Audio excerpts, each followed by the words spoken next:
What's going on, everyone? So ESPN released their projections and predictions for this upcoming season. Obviously, look, it's ESPN. They hate the Lakers. Did a whole deep dive video that is posting later today over on AIS The Lakers Show. So look forward to that video over there. But I want to talk about in this video, without ranting into all the other stuff, because believe me, I am incredibly frustrated about what ESPN had to say, because it's just silly to me. But what I want to talk about is the sixth man of the year, because I find it very interesting in Austin Reaves being on that list. So kind of just go over the list, and then I want to dive into Austin Reaves, because again, I think this is very interesting. So Malik Monk, Alex Caruso are tied for first as far as sixth man of the year go. Then you got Naz Reid. Then you got Jaime Jaquez, TJ McConnell.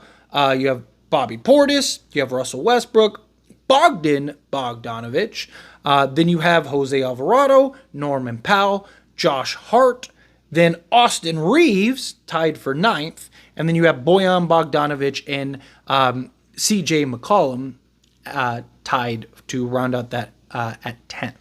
So the reason I think this is very interesting is because ESPN believes that Austin Reaves is going to move to the bench and be sixth man of the year at some point. Now look, last year, Austin Reaves, when he was coming off the bench, actually was favored at a good majority of the time as the sixth man of the year.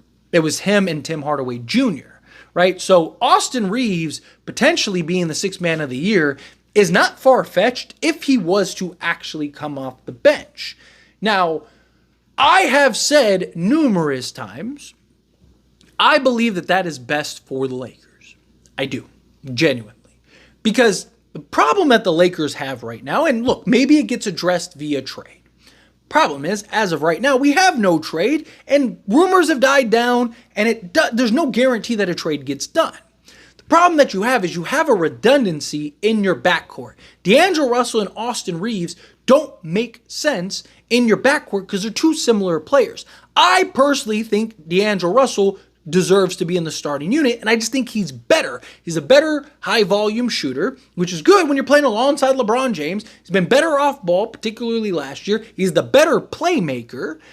And Austin Reaves, yeah, when he's locked in engaged, he is the better defender. But if you can get some athleticism and defense out there in place of Austin Reaves, I just think you're in a better position.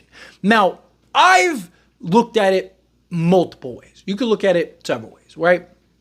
One, you could kind of go the smaller route, go with like Gabe Vincent and D'Angelo Russell. I don't really know how I feel about that. Plus, both of your point guards are now in the starting unit, which, yes, maybe you can make Austin Reaves the point guard. I'm just not super thrilled with that, personally. We saw last year he got his own units to run on as the point guard, as the primary and only sole playmaker, and it was terrible. He didn't handle ball pressure well. He gets tunnel vision at times, right? He can make the pass. Like, he can run the pick and roll. He can run the basics. Do the pick and roll, find the open man, find the occasional cutter. But actually being a point guard and creating things out of nothing, seeing things develop and unfold, D'Lo's just better in that regard. Also, Austin Reaves has just taken it better coming off the bench than D'Lo has. It's affected D'Lo, and you can see the sort of disconnect, which I understand some people might not care. Go, oh, he's going to leave, or they're going to trade him, or whatever. But until that happens, we need the best version of D'Angelo Russell possible. You don't want to basically neutralize D'Lo because, again, yes, I understand he has the concerns in the regular season, but guess what? You have to win games in the regular season to get to the playoffs. I know I just said regular season twice. I just caught that. I meant postseason. Obviously, there's the concerns with D'Lo in the postseason, but you got to win enough games in the regular season to get to the playoffs, was what I was trying to say, right? D'Lo is proven in the regular season. Historically great last year in the regular season, right? So you want the best version of D'Lo possible in the starting unit, right? Austin Reaves, I think, will just accept it and understand it better and won't really...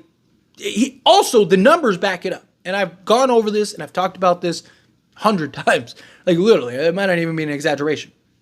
Austin Reaves gives you the exact same stat line, just on better efficiency. because he's not going up against the defenses and the opposing players that he is in the starting unit. Also for Austin Reaves, it's based on the minutes, not the role.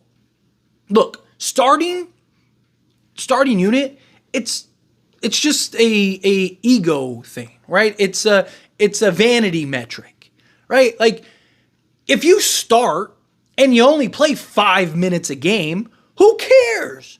Right? Like, okay, cool. You got to start, right? Good for you, buddy. But you're not on the court when it matters. If you're coming off the bench and you're playing 30 minutes a game, I would rather that, right? Like if I'm a player, I don't care whether I start or am bench. I care more about the minutes and the actual role that I'm playing, right? Like, so to me, I don't know why D'Lo or Reaves should care, both of them. But it bothers D'Lo. It doesn't really bother Reaves. And the numbers back it up. I also think you need to go with that athleticism and point of attack and defense out on the perimeter, right? So again, to me, go small with Gabe Vincent, or you could go with like a Max Christie, right?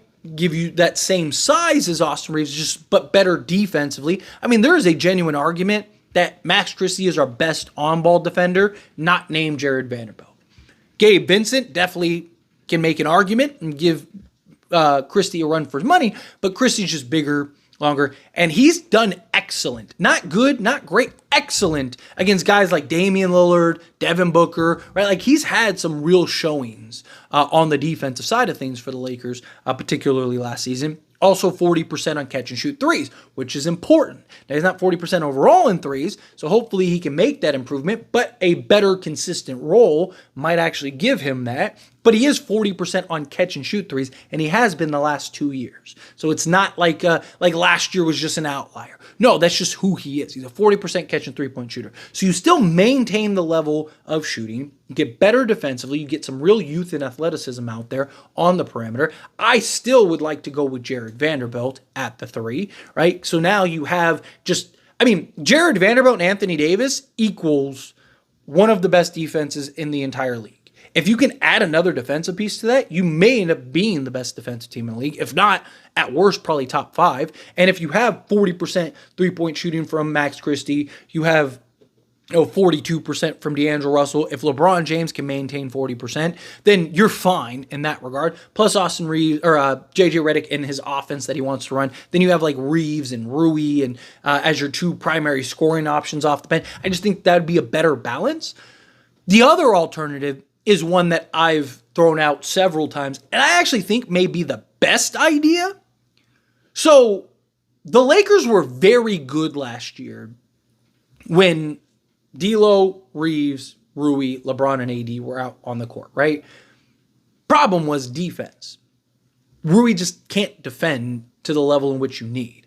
But his size, his shooting, his versatility can go a long way, especially because you can kind of place him in different spots. And I think JJ Redick will do a better job of not just having Rui be spot up in the corner all game.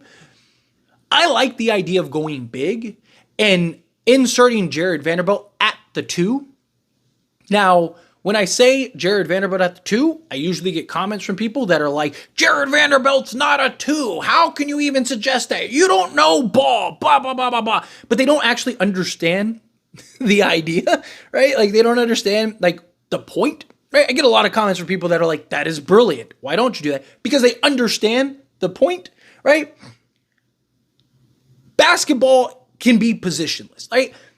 Obviously, you still need a center, you still need a point guard, you still need positions, but Jared Vanderbilt being slotted at the 2 for position's sake doesn't necessarily mean he has to play the 2, right?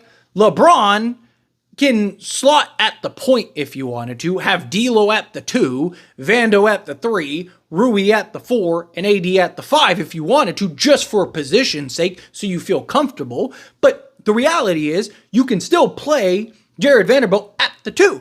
Most of the time, on the defensive side, Jared Vanderbilt is where? Where is Jared Vanderbilt? Pop quiz. Let me know in the comments. Here, 3, 2, 1. He's usually at the top of the key defending guards.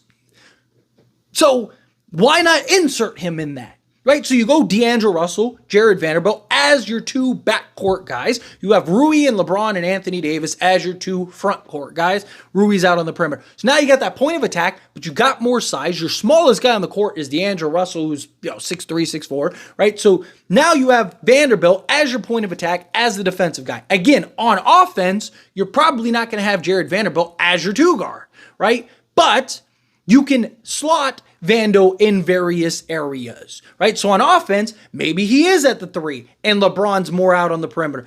On offense, LeBron could basically be in the 2-3 spot, and then D'Lo at the 1-2 spot, and then Vando can be at the 3-4 spot with Rui, right? So for offensive purposes, you could even slot Rui at the 4. You could have LeBron slotted out on the perimeter with D'Lo and Vando being elsewhere, right? And you'd be fine, right? So when I say Jared Vanderbilt at the 2, I don't mean he's playing the 2 guard and he's taking 10 threes a game.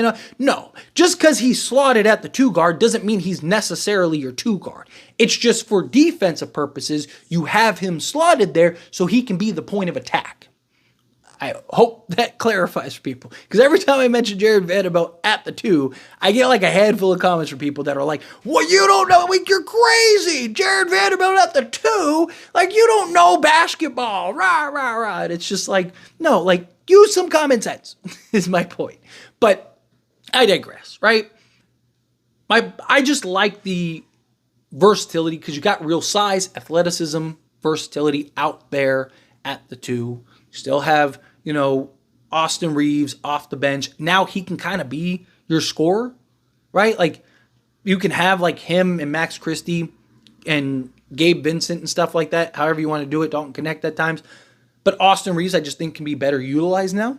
And you just have, again, more balance. You're bigger in the starting unit. Got that point of attack defense. Again, Jared Vanderbilt's always going to defend the best, offensive player on the other team. He's going to get the toughest defense assignment, game in and game out, regardless. So to me, it's just okay, have Jared Vanderbilt be that.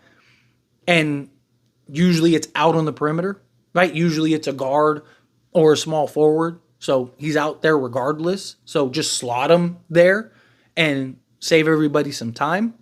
But I don't hate the idea of Max Christie. My hope is, right, again, there's a lot that I think ESPN is just talking on. And I do think that this is another thing. I don't think Austin Reaves is going to come off the bench, if I'm being honest. I don't. I think he'll be starting. I think D'Lo, Reaves, real question will be Vando or Rui, LeBron and AD. I think 4 of our 5 starters are basically locked in. But there is a big part of me that's I hope ESPN knows something I don't. Right? I hope ESPN knows that, hey, Austin Reaves may be coming off the bench for the Lakers, because I think that that's best for the Lakers, personally. But those are my thoughts and opinions. And as always, I pass the question on to you. So let me know yours down in the comments below. What do you think? How do you feel? What are your thoughts?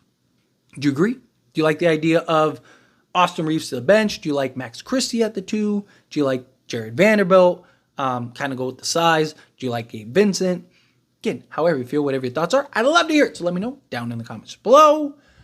That being said, if you haven't liked this video, hit that like button. Helps me a lot. So we enjoy these types of videos, and I truly appreciate it. If you're not subscribed to the channel, hit that subscribe button. Turn on the bell notifications. Appreciate y'all. See you in the next one. Thank you.